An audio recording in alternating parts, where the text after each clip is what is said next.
میں اپنے تمام سنی حنفی بریلوی بھائیوں کو سلام محبت پیش کرتا ہوں۔ السلام علیکم ورحمۃ اللہ وبرکاتہ۔ نحمدہ ونصلی علی رسولہ الکریم، اما بعد فاعوذ باللہ من الشیطان الرجیم، بسم اللہ الرحمن الرحیم۔ فلا تقعد بعد الذکر مع القوم الظالمین۔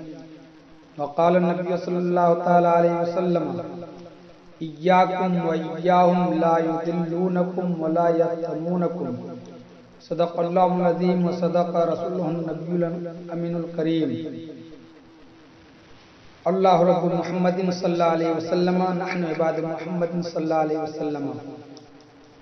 سامعین کرام، ایمان و عقائد کے تحفظ اور اصلاح کی غرض سے میں نے یہ بیان یوٹیوب پہ جاری کیا ہے تاکہ جو حضرات اپنے ایمان و عقائد میں حق پر ہیں وہ اس پر مستحکم رہے، اور جن لوگوں کے عقائد میں کچھ خامی ہو ان کی اصلاح ہو جائے، اور جو لوگ حق کی متلاشی ہو انہیں اللہ تعالیٰ کی توفیق سے راہ حق نصیب ہو جائے۔ میں نے جس آیت کریمہ کا تلاوت پر شرف حاصل کیا، اللہ تعالیٰ فرماتا ہے: فلا تقعد بعد الذکر مع القوم الظالمین۔ پس یاد آنے کے بعد ظالم قوم کے ساتھ، ظالم قوم کے پاس نہ بیٹھو۔ اور اللہ کے رسول صلی اللہ علیہ وسلم فرماتے ہیں: ایاکم و ایاہم لا یضلونکم ولا یفتنونکم۔ اپنے کو ان لوگوں سے اور ان لوگوں کو اپنے سے دور رکھو، کہیں وہ لوگ تمہیں گمراہ نہ کر دے اور تمہیں فتنہ میں نہ ڈال دے۔ سامعین، اللہ اور اس کے رسول نے ایمان لوٹنے والی ظالم قوم سے، گمراہ لوگوں سے اور فرقہ باطلہ سے دور رہنے کی تاکید فرمائی ہے۔ خاص کر دیوبندی، وہابی، تبلیغی جماعت سے، جو سب سے بدتر اور خطرناک ہے۔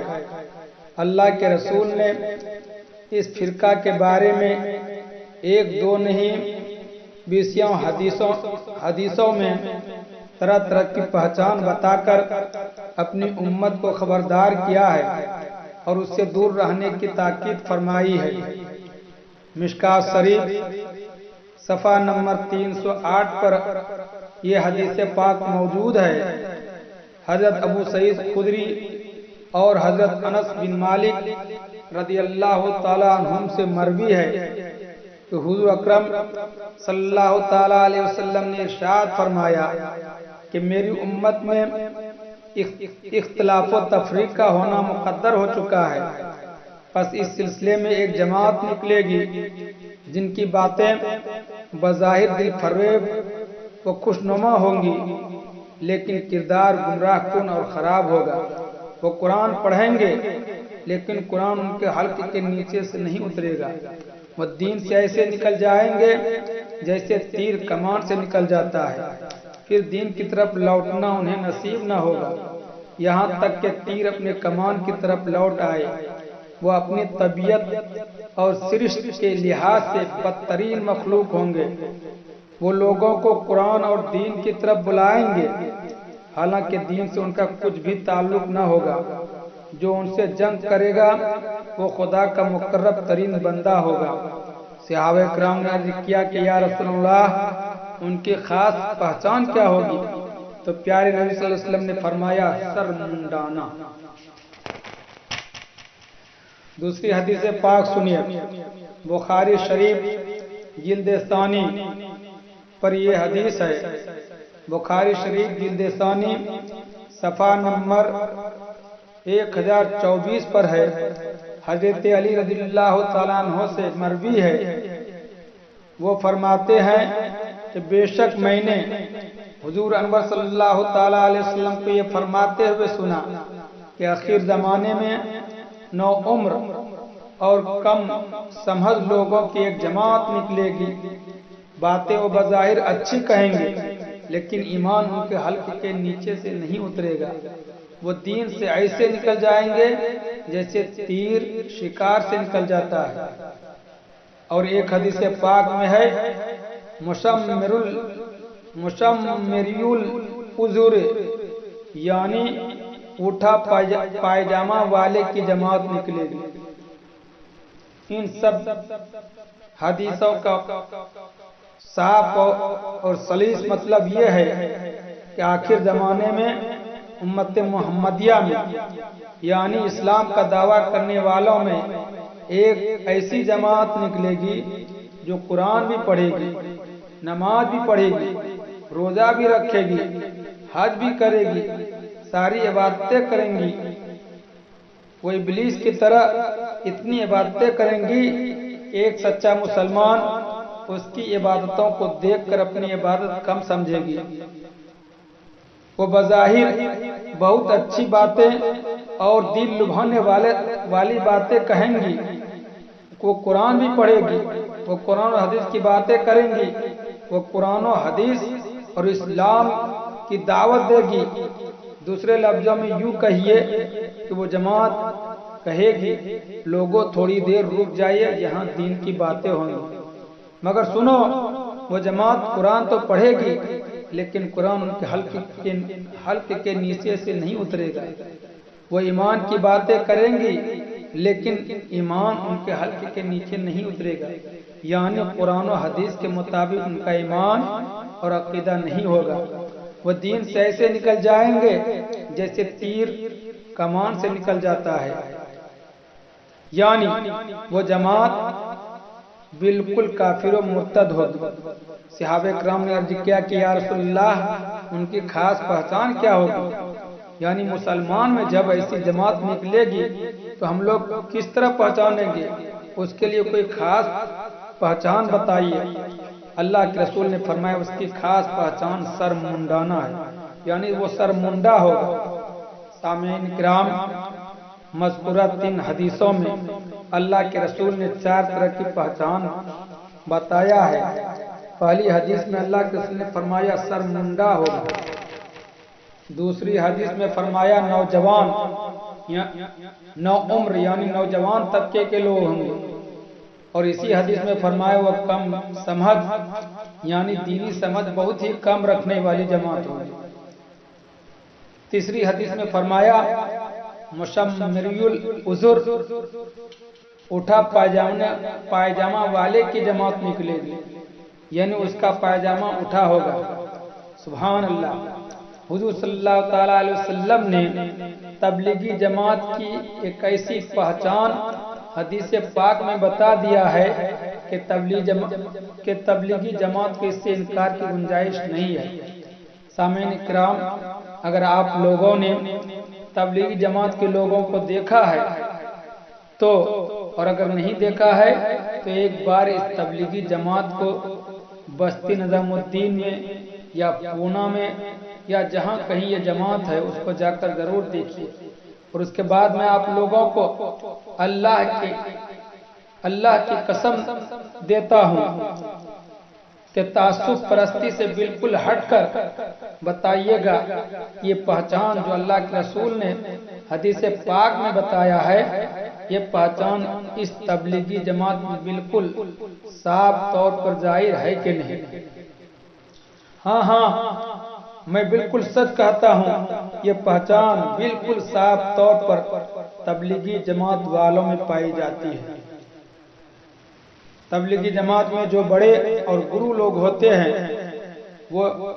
وہ ہمیشہ سر منڈا ہوتا ہے، ان کا پائجامہ اٹھا ہوتا ہے، آدھی پنڈلی سے بھی اوپر گھٹنے کے قریب ہوتا ہے، اور اس جماعت میں باقی لوگ نو عمر یعنی نوجوان طبقے کے لوگ ہوتے ہیں جو کم سمجھ یعنی دینی سمجھ بہت ہی کم رکھنے والے ہوتے ہیں، اسکول اور کالج کے اسٹوڈنٹ ہوتے ہیں جو ان ملاؤں کے پیچھے گاؤں شہر پیٹھ پر ہانڈی برتن اسٹوو پتیلا لیے گشت لگاتے رہتے ہیں اور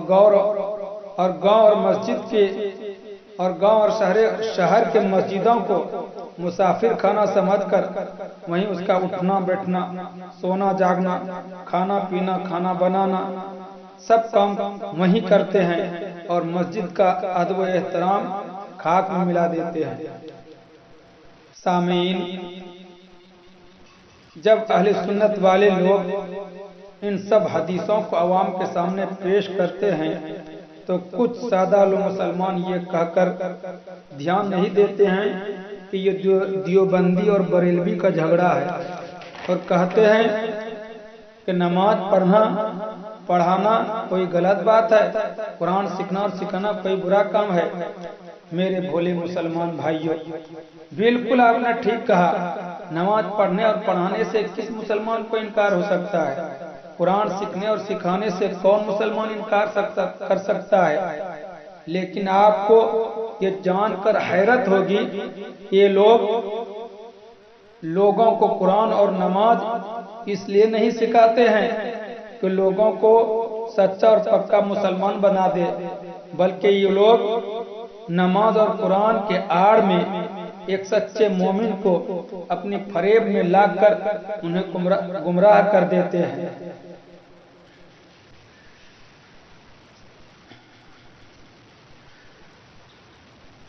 سنی مسلمانوں کا شکار کرتے ہیں ہمارے آگ کے پیارے، اور یہ بات میں نہیں کہہ رہا ہوں بلکہ ہمارے اور آپ کے پیارے رسول صلی اللہ تعالیٰ علیہ وسلم کہہ رہے ہیں۔ حدیث پاک کا ترجمہ ہے، پیارے رسول فرما رہے ہیں کہ آخر زمانے میں ایک ایسی جماعت نکلے گی جو بظاہر باتیں اچھی کہیں گی لیکن ایمان ان کے حلق کے نیچے نہیں اترے گا۔ وہ دین سے ایسے نکل جائیں گے جیسے تیر کمان سے۔ میرے اسلامی بھائیوں، افسوس ہے آج کی سادگی پر کہ آپ حدیث پاک پر یقین نہیں کر پاتے ہیں۔ میرے بھائی، کیا کسی کو یہ کہہ کر دھوکہ دیا جا سکتا ہے کہ آئیے صاحب میں آپ کو دھوکہ دے رہا ہوں؟ نہیں، بلکہ دھوکہ باز اچھی اور میٹھی باتیں کر کے ہمدردی جتا کر پہلے اپنے قریب کرتا ہے اور بعد میں دھوکہ میں ڈالتا ہے۔ کیا کبھی کسی نے کسی آدمی کو یہ کہہ کر زہر دیا ہے کہ لیجئے صاحب زہر کھا کے ہمیشہ کے لیے سو جائیے؟ نہیں، بلکہ زہر دینے والا زہر کو کسی میٹھی چیز میں ملا کر دیتا ہے۔ کیا کوئی شخص اپنا مال یہ کہہ کر فروخت کرے گا کہ میرا مال خراب ہے جناب لے لیجئے؟ ہرگز نہیں، بلکہ اپنے مال کو دنیا کے سارے دکانداروں کے مال سے اچھا بتائے گا۔ بالکل یہی حال تبلیغی جماعت کا ہے۔ میرے بھائی، کسی کے حقیقت حال کا جاننے کا ذریعہ، میرے دوست، کسی کے حقیقت حال کے جاننے کا ذریعہ یہ ہے کہ ان کے رازدار سے جانے، ان کے دوست و احباب سے پتہ لگائے، ان کے گھر والوں سے معلوم کرے۔ اس لیے کہ کہاوت ہے گھر کا بھیدی لنکا ڈھائے۔ آئیے اس قاعدے کی روشنی میں تبلیغی جماعت والے کی حقیقت حال کا پتہ لگائیے۔ تبلیغی جماعت کا بانی مولوی الیاس کاندھلوی ہے۔ مولانا ابو الحسن ندوی اپنی کتاب دینی دعوت میں ان کی راز و نیاز کی باتیں نقل کر کے ان کا راز فاش کر دیا ہے۔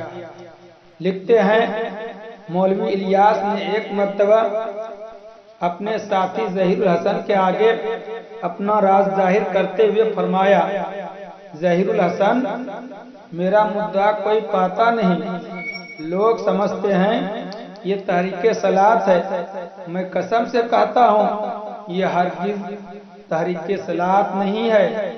بڑی حسرت سے فرمایا، میاں ظہیر الحسن، ایک نئی قوم پیدا کرنی ہے۔ ذرا دوبارہ اس عبارت کو پڑھیے۔ کیا کہا؟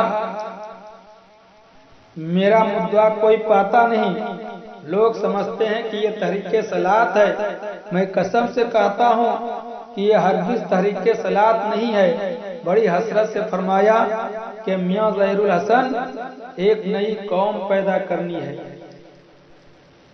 اب انہی کے قول کس سے ثابت ہوا کہ تبلیغی جماعت نماز و قرآن سکھانے والی جماعت نہیں ہے، بلکہ ایک فرقہ پیدا کیا گیا ہے۔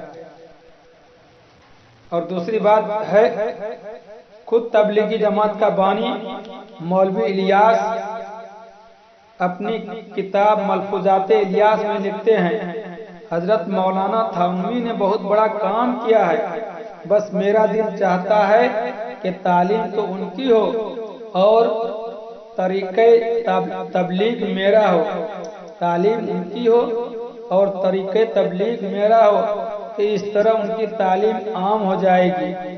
معلوم ہوا کہ تبلیغی جماعت اشرف علی تھانوی اور ان کے ہم مسلک لوگوں کی تعلیم کو عام کرنے کے لیے ایجاد کیا ہے۔ اب آئیے جانیے اشرف علی تھانوی اور ان کے ہم مسلک بزرگوں کی تعلیم کیا ہے۔ اشرف علی تھانوی کی تعلیم ہے کہ نبی جیسا علم جانوروں، پاگلوں، ہر بچہ، تمام چوپایوں کو حاصل ہے۔ معاذ اللہ۔ ان کے ہم مسلک بزرگ رشید احمد گنگوہی کی تعلیم ہے کہ خدا جھوٹ بول سکتا ہے۔ مولوی قاسم نانوتوی کی تعلیم ہے کہ محمد رسول اللہ آخری پیغمبر نہیں ہے، بلکہ اور بھی کوئی نبی پیدا ہو سکتے ہیں۔ انہی کی تعلیم ہے کہ امتی عمل میں نبی سے بڑھ سکتے ہیں بلکہ بڑھ جاتے ہیں۔ خلیل احمد امبیٹوی کی تعلیم ہے نبی سے زیادہ علم شیطان کو ہے۔ اسماعیل دہلوی کی تعلیم ہے نبی ولی اللہ کے شان کے آگے چمار سے بھی زیادہ ذلیل ہے۔ ان دیوبندیوں کے اکابر کی تعلیم یہ ہے، چونکہ یہ سب باتیں اللہ اور اس کے رسول اور اولیاء کرام کی کھلم کھلا گستاخی ہے اور بہت ہی برے عقائد ہیں، عوام اس کو قبول نہیں کرتی اور دیوبندی فرقہ کسی طرح آگے نہیں بڑھتی، اس لیے ان دیوبندی ملاؤں نے اس کو دو طریقے سے آگے بڑھایا، ایک تبلیغی جماعت نکالا، دوسرا اجتماع کرنے لگا۔ اس طرح ان کی کوشش کامیاب ہو گئی۔ سامعین، میں نے تبلیغی جماعت کی حقیقت قرآن و حدیث اور خود ان کی اپنی شہادت کی روشنی میں ظاہر کر دیا ہے۔ اب آگے فیصلہ آپ کی ضمیر خود کر لے گی، ہمیں کہنے کی ضرورت نہیں ہے۔ بس اتنی بات میں ضرور کہوں گا کہ میری بات مانے یا نہ مانے، مگر اپنے پیارے رسول صلی اللہ علیہ وسلم کی حدیث پر ضرور یقین کرے۔ میرا عقیدہ ہے دنیا بدل سکتی ہے، زمانہ بدل سکتا ہے، لیکن پیارے رسول کا فرمان نہیں بدل سکتا۔ میرے رسول نے جو فرما دیا ہے وہ حق ہے، وہ سچ ہے۔ اللہ تعالیٰ سے دعا ہے کہ اللہ تعالیٰ تمام مسلمانوں کو، تمام مومن بھائیوں کو فرقہ باطلہ اور گمراہ قوموں سے حفاظت فرمائے۔ آمین ثم آمین۔